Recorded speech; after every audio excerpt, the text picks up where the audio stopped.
Shalom à tous les frères et sœurs en Yehoshua HaMashiach, notre Seigneur Jésus-Christ dans le monde entier. Je suis le frère Serge de l'île de la Réunion. Nous allons partager sur la grande tribulation. Avant tout, prions, merci pour ton évangile, Adonai, notre roi. Nous allons encore, Seigneur, nous soumettre à ton Saint-Esprit, que ton Saint-Esprit prenne vraiment le contrôle dans nos vies, que nos vies soient consacrées à ta parole et que les pensées qui ne sont pas tes pensées, Seigneur, dans nos vies, soient bannies. Seigneur, tu es celui qui a tout donné pour nous. Nous voulons disposer, ouvrir nos cœurs pour que ta parole prenne toute la place dans nos cœurs. Au nom de Yehoshua HaMashiach, notre Sauveur et Seigneur, Père de gloire. Amen. Donc, nous allons parler sur la grande tribulation. Donc, la grande tribulation, c'est un enseignement assez particulier. Donc, la grande tribulation, il y a quand même pas mal de théories sur cette période. Beaucoup de gens disent que l'Église ne va pas passer par la grande tribulation. Certains disent cela nous y compris. En tout cas, car moi, en fait, je crois que l'Église ne va pas passer par la grande tribulation. En tout cas, c'est le cas de moi. D'autres disent que l'Église va traverser la grande tribulation. On va voir un peu à la lumière de la parole qu'est-ce que c'est. Quelle est la position des apôtres là-dessus? Sans plus tarder, nous allons dans l'évangile de Matthieu, chapitre 24. Et nous allons lire bien sûr à partir du verset 1er. Et comme Yehoshua sortait et s'en allait du temple, ses disciples s'approcha de lui pour lui faire remarquer les constructions du temple. Mais Yehoshua leur dit, voyez-vous bien toutes ces choses? Amen, je vous le dis, il ne sera jamais laissé pierre sur pierre qui ne soit démoli. Mais étant assis sur les montagnes des Oliviers, ses disciples viennent à lui en particulier et lui disent, dis-nous quand ces choses arriveront-elles? Quel signe de ta parousie et de l'avènement de l'âge? Yehoshua leur répondant leur dit, discernez. Là, le Seigneur nous invite au discernement, que personne ne vous égare, car beaucoup viendront sous mon nom en disant je suis le Mashiach, et ils en égareront beaucoup. Mais vous êtes sur le point d'entendre des guerres et des bruits de guerre. Faites attention, ne soyez pas troublés, car il faut que toutes ces choses arrivent. Car ce ne sera pas encore la fin. Car nation se réveillera contre nation et royaume contre royaume. Et il y aura des famines, des pestes, des tremblements de terre dans divers lieux. Mais toutes ces choses ne seront que le commencement des douleurs. Alors ils vous livreront à la tribulation et vous tueront. On n'entend pas souvent ce type d'enseignement. On peut être tué parce qu'on a la foi et vous serez haïs des nations et vous serez haïs des nations à cause de mon nom. Alors beaucoup seront scandalisés. Pourquoi? Parce que quand ils vont apprendre que les chrétiens sont tués, égorgés, emprisonnés, haïs, détestés, traités de gourous, d'antichrist, beaucoup seront scandalisés, ils vont être choqués, ils vont abandonner la foi, c'est terrible. Ils se livreront les uns, les autres se haïront les uns les autres. Là, le Seigneur parle bien sûr des guerres, des parricides, des patricides, des matricides. Ça va être terrible. Et c'est ce que nous sommes en train de vivre. Et parce que la violation de la Torah sera multipliée, l'amour de beaucoup se refroidira, bien évidemment. Il parle ici de l'apostasie. Or, la grande tribulation va débuter au moment où l'apostasie va atteindre son apogée, son paroxysme. Le sommet, c'est là, justement, la grande tribulation va débuter. Ici, le Seigneur va commencer par dire le refroidissement de l'amour de beaucoup de chrétiens. De quel amour parle-t-on ici? Bien sûr, il est question de l'amour de la vérité pour la vérité.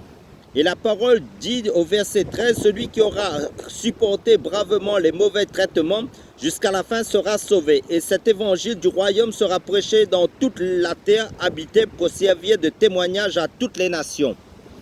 Alors viendra la fin et souvenez-vous, les apôtres voulaient savoir, connaître le signe de l'avènement du Seigneur ou la parousie du Seigneur. Également à la fin de l'âge et verset 15, quand vous verrez l'abomination de la désolation annoncé par le moyen du prophète Daniel est établi dans le lieu saint, que celui qui lit comprenne. Quand donc vous verrez l'abomination de la désolation annoncée par le moyen par Daniel le prophète est établi dans le lieu saint, que celui qui lit comprenne. Voilà le paroxysme de l'apostasie, ce qui va justement déclencher la grande tribulation. Et Daniel était un prophète particulier dans la Bible. Il avait reçu beaucoup de révélations, je dirais même, il avait reçu des clés concernant la fin des temps. Il avait reçu tellement de révélations qu'il voulait toutes les révéler, et le Seigneur lui avait dit non, non, garde toutes ces choses, c'est pour un temps bien défini. Et il avait scellé ce livre, et c'est l'agneau qui va le déceler, qui va briser les sceaux. Il avait vu notre temps, il avait vu l'abomination de la désolation, il avait vu la fin du monde, il avait vu tout. Il a eu une grâce particulière, Daniel.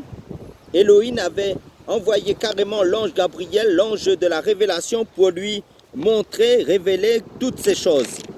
C'est comme s'il avait fait un voyage dans le temps, dans le futur. Ceux et celles qui ne lisent pas la prophétie biblique, qui ne méditent pas la prophétie biblique, ne peuvent pas comprendre le temps où nous sommes. Regardez bien au verset 15, on nous parle de l'abomination qui va être établie dans le lieu saint. Et verset 16, tout de suite, après, on nous parle de ceux et celles qui vont quitter justement la ville qui a le lieu saint pour d'autres nations. Les gens quittent le lieu saint. Si les gens quittent la ville où il y aura le lieu saint, c'est parce qu'ils vont être persécutés, parce qu'ils sont persécutés, parce qu'ils sont détestés, tués, égorgés. Et on précise bien, alors que ceux qui seront en Judée fuient dans les montagnes. On précise bien la ville où sera établie l'abomination et d'où partira, n'est-ce pas, la grande tribulation. Si on fait une recherche sur la Judée, géographiquement, on le situe au Moyen-Orient, précisément en Israël.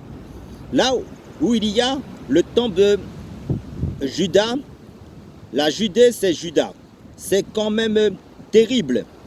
Le diable va vouloir officiellement diriger le monde à partir de la ville du grand roi. Depuis Jérusalem, n'est-ce pas étonnant? Les trois plus grandes religions du monde est pour capitale Jérusalem. Les guerres les plus terribles, c'est les guerres de religion. Voyez, le Seigneur donne des indications, des précisions concernant la grande tribulation. Alors que ceux qui sont en Judée fuient dans les montagnes. Alors pourquoi les montagnes? C'est quoi les montagnes? Nous sommes dans Ésaïe chapitre 2, verset 2. Il arrivera dans les derniers jours que la montagne de la maison de Yahweh sera établie au sommet des montagnes. Elle s'élèvera au-dessus des collines et toutes les nations y afflueront et beaucoup de peuples diront « Venez et montons à la montagne de Yahweh, à la maison d'Elohim de Jacob.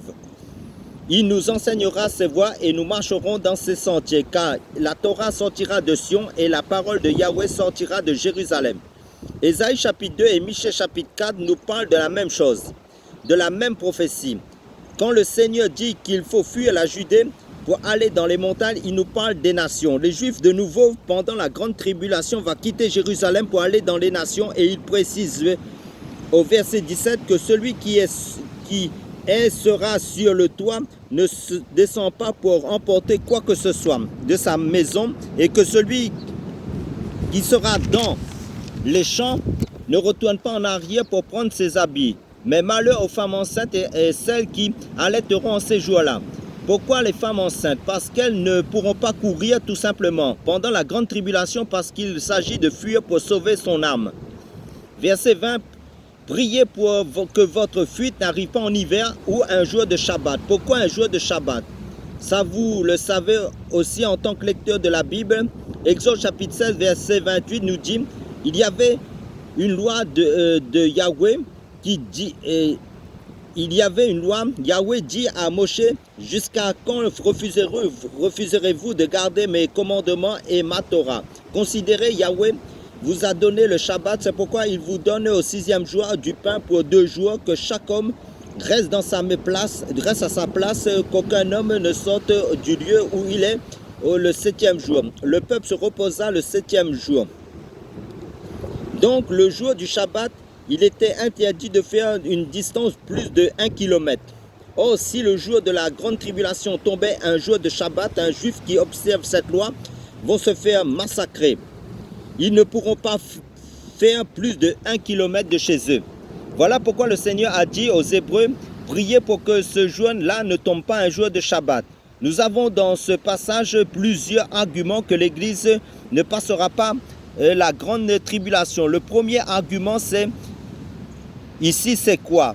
On nous parle de la Judée, que ceux qui sont en Judée fuient dans les montagnes, nous dit le Seigneur. Vous voyez bien qu'il ne s'agit pas de l'Église, mais d'Israël. D'accord? Ça, c'est le premier argument. On nous parle de la Judée, et la Judée, c'est une ville d'Israël. La Judée, c'est une ville, c'est la ville, et la capitale, c'est Jérusalem. D'accord? Et dans Jérusalem, il y a le temple, et dans le temple, il y a le lieu saint. Et un autre argument, c'est le Shabbat. Le Seigneur dit, priez pour que votre fuite n'arrive pas un jour de Shabbat. Voyez, or l'Église n'est pas soumise à la loi de Moshe. Alléluia. Ça, c'est un argument solide. Paul dit dans Galates chapitre 4, verset 10, vous observez les jours, les mois, les années, je crains d'avoir travaillé inutilement pour vous. Et il dit, dans Colossiens chapitre 2, il dit que personne ne vous juge au sujet des Shabbats, des jours, des fêtes, c'était l'homme des choses à venir, mais le corps étant Mashiach. Vous voyez que l'Église n'est pas soumise à l'observation des Shabbats, sinon le Seigneur ne parlerait pas comme ça. Voyez, on n'a pas vu les apôtres dire que le jour du Shabbat, que les chrétiens ne doivent pas faire 1 kilomètre de l'endroit où ils sont. C'est pas écrit, c'est pas pour nous. Voilà pourquoi le Seigneur a parlé ainsi. Parce qu'il savait beaucoup d'Hébreux allaient le rejeter et qu'il allait préférer observer le Shabbat, les traditions des hommes plutôt que sa parole.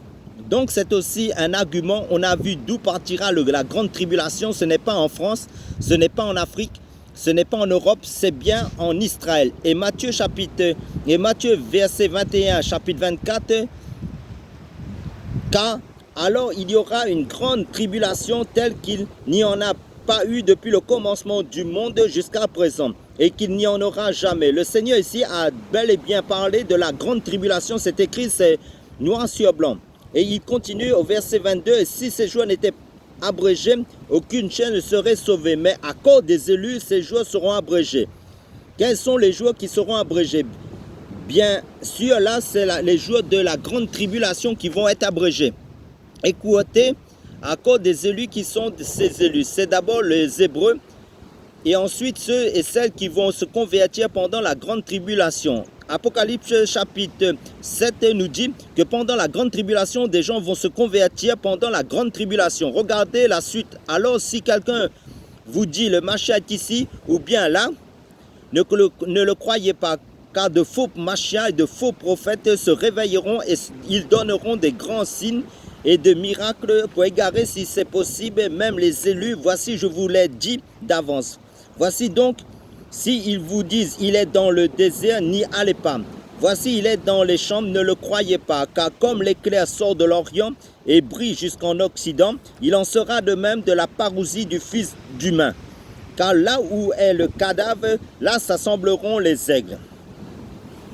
Mais après ces jours de tribulation, le soleil sera obscurci, la lune ne donnera plus sa lumière, les étoiles tomberont du ciel, les puissances du ciel seront ébranlées, et alors le signe du Fils d'humain apparaîtra du ciel, et alors toutes les nations de la terre se frapperont la poitrine de chagrin et verront le Fils d'humain venant sur les nuées du ciel, avec puissance et une grande gloire. Nous apprenons que le Seigneur va venir à la fin de la grande tribulation après quel jour, c'est-à-dire après les jours de la grande tribulation qui seront abrégés. Donc c'est lui qui mettra fin à cette grande confusion, à cette période, parce que la fin de la grande tribulation sera la guerre d'Armageddon. Justement, quand la force du peuple hébreu sera épuisée, nous dit Daniel, mais avant cela, le Seigneur a annoncé, comme vous le savez, l'apostasie, la grande apostasie. Nous allons voir un autre argument que l'Église ne passera pas par la grande tribulation. Nous sommes dans Jérémie chapitre 30, verset 1. La parole qui apparut à Jérémie de la part de Yahweh en disant ainsi parle Yahweh, Elohim d'Israël. Écris dans un livre les paroles que je t'ai déclarées.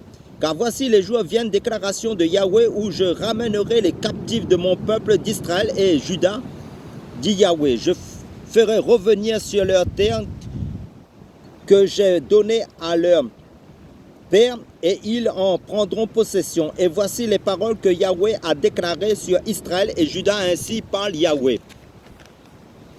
Nous entendons des cris d'effroi et de terreur, il n'y a pas de paix. Informez-vous s'il vous plaît, et voyez si un mal enfante pourquoi. Vois-je les hommes forts, les mains sur leurs reins comme une femme qui a enfant, toutes les faces sont devenues palmes. Malheur, oui, il est grand ce jour. Voyez la grande tribulation. Il n'y a pas eu de semblable un temps de détresse pour Jacob et pas pour l'Église, mais pour Jacob. Voilà un autre argument.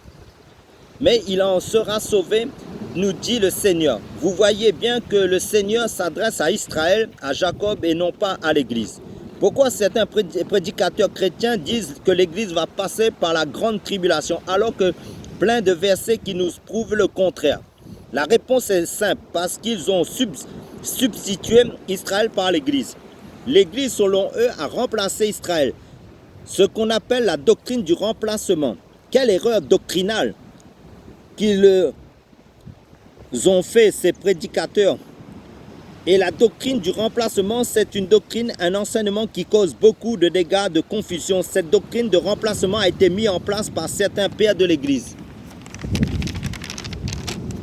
qui étaient judéophobes, antisémites, racistes. Pourtant, Paul nous dit dans Romains que Elohim n'a pas abandonné son peuple.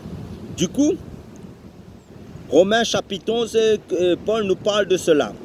Du coup, comme l'Église a remplacé Israël, pour eux, selon eux, toutes les prophéties relatives à Israël sont attribuées naturellement à l'Église. Quelle erreur de leur part, de la part de ces soi-disant prédicateurs chrétiens qui sont dans l'erreur. Quand Jérémie dit « Malheur car ce jour est grand, malheur pour Jacob », il dit « Jacob, c'est l'Église ». Voilà pourquoi ils disent « L'Église va passer par la grande tribulation ».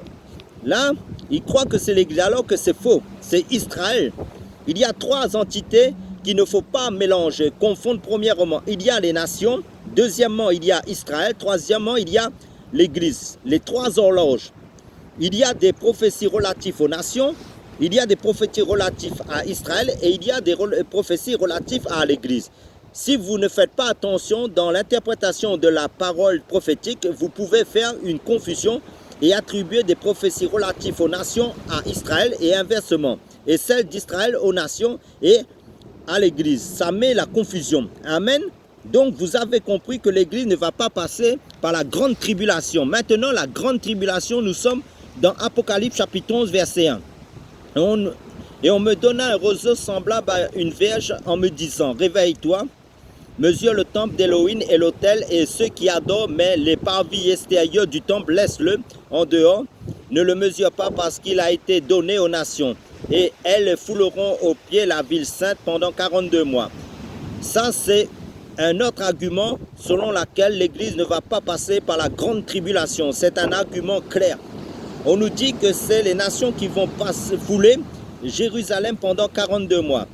Il faut noter tous ces arguments. Que l'Église ne passera pas par la grande tribulation, d'accord? Donc on revient encore sur Jérusalem. Israël, Jérusalem sera foulé par les nations, soit 42 mois, qui correspond à 1260 jours, soit 3 ans et demi. Amen. Et je donnerai à mes deux témoins de prophétiser pendant 1260 jours, revêtus de sacs, ou encore 42 mois, ou encore 3 ans et demi. En fait, la grande tribulation, comme vous le savez, correspond à une période qui durera 3 ans et demi. Donc Jérusalem, ce n'est pas l'Église.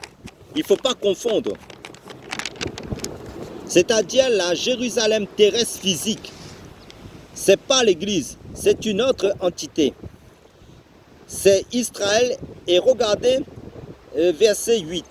et leurs cadavres des 2 témoins seront sur la place de la grande ville appelée spirituellement Sodome et Égypte. Là même, notre Seigneur a été crucifié. On voit bien que ce n'est pas l'Égypte, ce n'est pas l'Église. Nous avons une autre indication, une autre preuve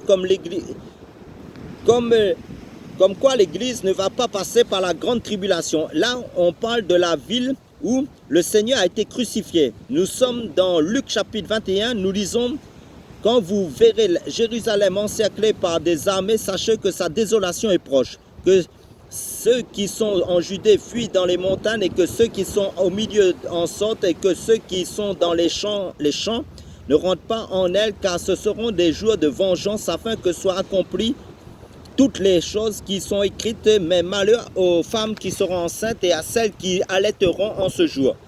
Là, car il y aura une grande calamité sur le pays, de la colère contre ce peuple dont les Hébreux, ceux qui tomberont à coups d'épée, seront emmenés captifs, et Jérusalem, c'est précis, sera foulé aux pieds par les nations, jusqu'à les temps des nations soient accomplis. Tout est écrit. Apocalypse chapitre 11 le confirme. Amen. Vous avez compris que la grande tribulation concerne Israël. Bien sûr, tous les saints seront persécutés, mais ça concerne d'abord Israël et ensuite tous les croyants qui vont se convertir pendant la grande tribulation. Ça, on est d'accord. Amen. Et maintenant, le Seigneur a dit, il faut lire Daniel pour comprendre, d'accord? Il a parlé de ça à Daniel. Nous allons voir Daniel rapidement. Daniel, fils d'un roi, Daniel, fils noble, transporté de Jérusalem à Babylone avec Shadrach, Meshach, Abednego et ses amis, 200 ans à peu près, entre 150 ans et 200 ans après Daniel. Elohim avait prophétisé par Isaïe, il avait donné une prophétie à Ézéchias que ses descendants seront transportés de Jérusalem à Babylone 200 ans avant. Vous rappelez, Ézéchias, après avoir été guéri, il avait montré son arsenal, la maison d'armes, aux envoyés du roi de Babylone. Le roi Ézéchias avait montré tout ça à ses hommes et le Seigneur avait envoyé Ésaïe pour lui dire d'où sont-ils venus ces gens-là. Ézéchias répondit, de Babylone, d'un pays lointain, qu'ont-ils vu de chez toi? Je les ai tout montré. Ésaïe dit, de la part du Seigneur. Le temps viendra où tes enfants vont être transportés de Jérusalem à Babylone 200 ans avant. Il avait même prophétisé un roi serait suscité, Cyrus, pour libérer le peuple 200 ans avant avec son nom. C'est fort de la part du Seigneur. C'est bien précis, c'est fort. Ézéchias avait dit, il y aura la paix au moins pendant mon règne. C'est bon, après ce qui va arriver, je ne serai pas là. C'est terrible, alléluia. Et Daniel se retrouve à Babylone et vous connaissez l'histoire en tant que lecteur de la Bible. On change le nom de Daniel, on donne le nom d'un démon à lui et aussi à Meshach, à Shadrach et à Abednego, comme ils l'ont fait dans les noms des personnages bibliques. Donc les noms bibliques ont été restaurés par ses serviteurs dans la Bible de Yehoshua Mashiach. Si vous lisez la Bible de Yehoshua Mashiach pour votre information. Amen. Parce qu'un chrétien doit faire des recherches aussi. Donc on propose à Daniel de boire du vin, des viandes sacrifiées aux démons avant de servir le roi de Babylone. Vous voyez le mélange. Vous aimez la vérité, soi-disant, vous mélangez avec les impies, un mélange pas possible de nos jours. Et ça se dit chrétien. Vous savez que la dîme c'est la loi, mais vous donnez ailleurs, dans d'autres assemblées, tout ce mélange de chrétiens. Babylone est là. Le mélange, l'apostasie est là depuis. Un mélange pas possible. Et Daniel a refusé ce mélange où sont les Daniel, les Meshach, les Shadrach, les Abednego d'aujourd'hui. Ils disent aux chefs établis par le roi de Babylone pour leur donner à manger une nourriture polluée. Non, nous ne voulons pas cette nourriture. Daniel résolut de ne pas se souiller, nous dit la parole. Il a refusé un grand poste, beaucoup d'honneur, beaucoup d'argent. Où sont les Daniel d'aujourd'hui? il n'y avait aucun pasteur à côté de lui. Il y a très peu, c'est pourquoi beaucoup ne partira pas lors de l'enlèvement de l'église. Shadrach, Meshach et Abednego ont résolu aussi de ne pas se souiller aussi. Si Elohim nous renvoie de voir Daniel, c'est d'imiter Daniel aussi, la vie de cet homme. Nous avons des choix à faire chaque jour de notre vie durant notre marche spirituelle sur cette terre pour atteindre le but pour l'enlèvement de l'église. Donc, chaque jour, nous avons à faire des choix, à faire chaque jour de notre vie pour vivre dans la sanctification et la paix. Car le livre d'Hébreux nous dit, de la part du Seigneur, sans la sanctification et la paix, personne ne verra le Seigneur. Et l'Apocalypse nous déclare que celui qui est saint se sanctifie encore et que celui qui est juste pratique encore la justice. Et que celui qui est souillé se souille encore. Amen. La consécration. Là, le Seigneur nous montre par rapport à l'époque de Daniel, avant son retour, ce sera identique. Babylone, le monde est là. L'apostasie est là, le mélange est là, la séduction spirituelle est là. Et cela va en croissance. Plus le Seigneur revient, tout est sous nos yeux. Le constat, c'est que la réalité de nos jours, il y a très peu de Daniel. Amen. On constate que l'apostasie a touché plus de gens que l'on pense. La défection de la foi. Même des personnes qui ont reçu la vérité sont dans l'apostasie par leur vie, qui n'est pas en conformité à la parole de Dieu. On veut une vérité qui nous arrange. Présentement, on est dedans la défection de la foi, l'idolâtrie. Beaucoup sont atteints par l'apostasie dans le milieu chrétien et chacun fait son christianisme. Le Seigneur dit, étant donc allés, faites de toutes les nations des disciples. Nous sommes déjà en mission. Un chrétien qui n'est pas dans l'apostasie, il comprend qu'il est en mission en permanence tout le temps. Il n'attend pas un autre pour faire quoi que ce soit. Depuis sa conversion, il comprend qu'il est missionnaire partout où il est. Il est le sel de la terre, il est la lumière du monde. Si tu attends pour faire quoi que ce soit, tu es apostate. Donc si tu attends un ordre de ton église pour faire quelque chose, tu es apostate. Si j'attends l'église dise pour jeûner, je suis apostate. Si j'attends que mon pasteur me dise de jeûner, je suis apostate. Si je suis dans un groupe pour honorer le Seigneur pour faire quelque chose, je suis dans l'apostasie. Si je dis que le Seigneur m'a dit de faire quelque chose alors que ce n'est pas en conformité à la parole de Dieu, à sa volonté, je suis dans l'apostasie. C'est pour cela le Seigneur dit, l'amour d'un plus grand nombre se refroidira. Si j'évangélise parce que l'Église évangélise, je suis dans l'apostasie. Donc, je ne fais pas les choses par amour pour le Seigneur, mais je fais les choses par amour pour l'homme, par amour pour moi-même. Pour les autres, je fais pour les autres, parce qu'on me voit. Je suis dans l'apostasie dans ce cas-là. Si je donne mon argent à un pasteur qui magnifie l'idolâtrie, le diable, je suis dans l'apostasie. Beaucoup sont atteints. Le pire, c'est que beaucoup sont hypocrites. Ils connaissent la parole, mais ils ne vivent pas cette parole.